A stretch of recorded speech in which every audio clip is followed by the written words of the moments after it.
Hi everybody, it's Caroline here in the Scottish Highlands.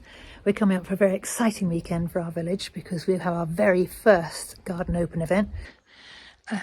25 gardens, and some of them are absolutely amazing, believe me. We've got live music, we've got a tombola, we've got a vintage bus. I think it's going to be a great event. It's been terribly cold though. It's only about 9 or 10 degrees today, and it's been very wet as well all of June. So we're a little bit behind really. I thought I'd give you a little walk through just to show you where we're at. You'll probably be reassured about the progress of your own gardens when you see it.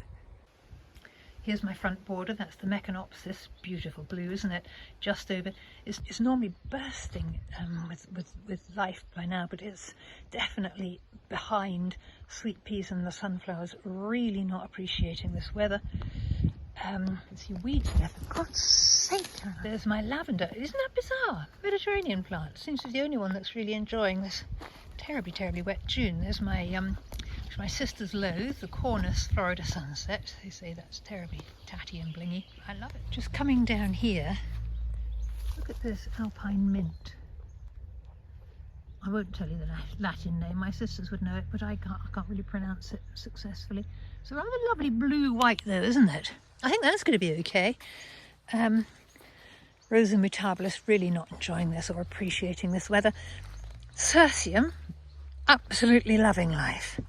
And you know, it's been flowering for ages actually. Look, I just love it. I love the colour too. And it's a fantastic little specimen, that, isn't it? Now here is the main act. This is where Laura is going to be with the 3 grow bags shop.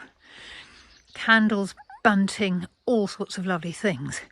Plus warmth and dryness, which I should think will be in big demand actually on the day. So if you're in the area, if you're in the Scottish Highlands, please try and come and join us. £5 each just to see all the gardens. So please do join us.